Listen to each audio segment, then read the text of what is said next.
Listen, this brother has one of the most explosive poetry events of the year.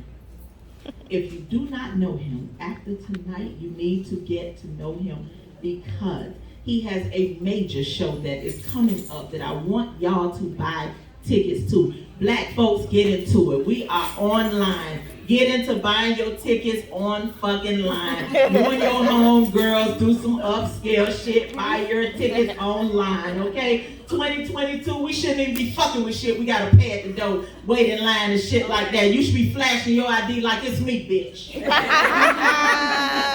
You feel me? Y'all need to normalize doing upscale shit where you gotta go online. You feel me? Couple of dollars more, you get nice roomy shit. You feel me? Get some candles and shit. Get some space.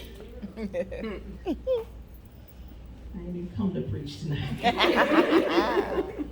But I'm gonna bring this brother up. He is here on date night with his amazing wife. And I got permission to call him up to do one piece. And she didn't text me. She sent me a voice message. What? You know when people send voice messages, they mean business. Right. She was like, one poem, sis. We're on date night. No And work. you know, she just had twins, so I kind of felt the seriousness in that shit. You know what it's like to have two motherfuckers sitting on your titties at one time? I I said, my God. Let me get him in and out. He gonna come to the stage. He be ripping it up, doing amazing things for Fort Lauderdale, and he brought his wife all the way down to Dade County. Y'all clap it up for Quick, the poet.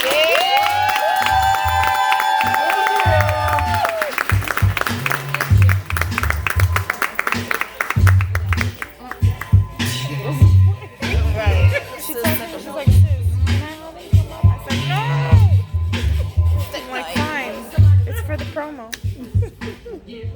Oh man.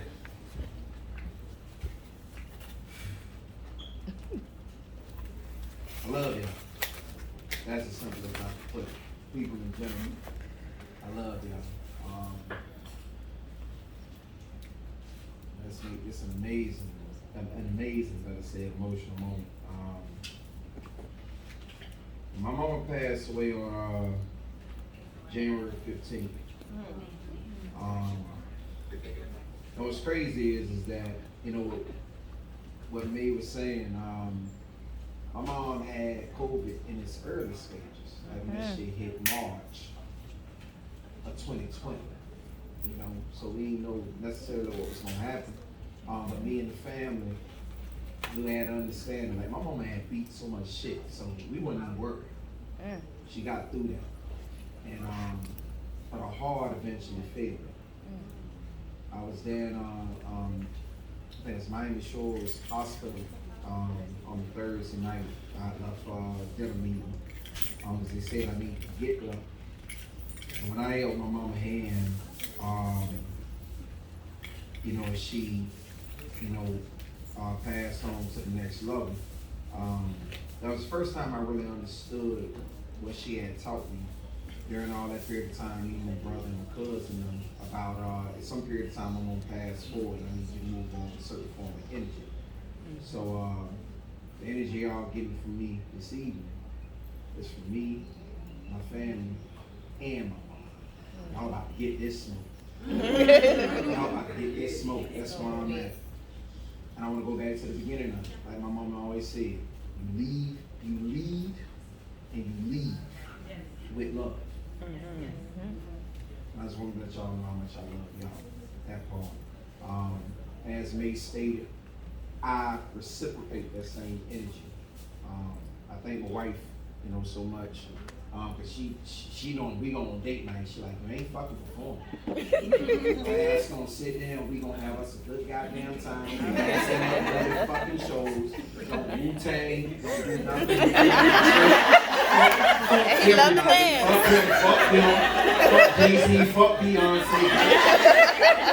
We together, and they gonna understand it. And that's it. I don't give a fuck how they feel. You know? So I appreciate you, for letting this life get off. And let's rock from now. If any of you all are interested in coming out to the Broward Center with us, May is featured for us from before, and it's part of a unique equation I plan on doing in the future. But this summer, we have it's only 22 tickets left. It's just ironic analogy off in the building, which I shouldn't be surprised. He set the bar on him and me, actually. Made two different levels. I fixed it. Yes, I did. Okay. Yes, I did. Okay. Just want to fix that. They set the two. It's ironic. Both of them, these characters, folks. They, and I mean that with utmost respect. See how my head off. No. There's a reason to Look at you. What nigga? You were so fine and so dope. You and your wife, y'all were amazing and fuck. You ain't gotta do that. Calm down right now. You don't go back on my ladies. I just, a lot of their representatives. Just allow myself, but I ain't gonna die tonight. Not tonight. I don't fucking know it's sense. I'm sorry. If y'all interested in coming out to the megaFLO'Event, it's on July 10th. DJ Marley Marl be rocking with me. On that night, and let's get this good smoke, man. So give y'all some poetry and spoken word, and I get out y'all way. And let me give you a reason why you should be. They say that experience is life's greatest teacher. Yeah. And as far as relationship understanding, I've come to learn so much about companionship thanks to that incredible instructor who eventually taught me to see the truth. Because I know for a fact there would surely be no forever Queen Bee and I if it weren't for all of the previous truth and lie, trial and tribulation wars that at one period of time plagued our lives like a rare form of monogamy terminal cancer. Before I discovered the priceless and the treasure of her. I remember back in the day when I finally got over my girls at icky stage and became an unknown Mr. Love Hall, writing love letters and poems, just like Darius did. Right before Love Jones became an instant classic and hit back in '97. You see, just like him, I had so much love to give, but I couldn't understand or fathom for the life of me why I couldn't find a solid girlfriend, a wife to save my life. I was told I was too dark. Too skinny, showed love way too much too early, and being too damn funny was a sign of weakness that would get me nowhere at all. The life informed I needed to change my overly humble and loving ways if I wanted to find a solid girlfriend, more or less a future wife. So over my 9th grade, spring and summer, I hit the gym extremely hard like Arnold and made a few good and bad personality and attitude adjustments. And like an addict with a bad love or a bad habit, I became heavily addicted to riding emotional roller coasters. I incorrectly discovered from the misguidance and teachings of an ex-lover is that you should expect your significant other to eventually fuck you over.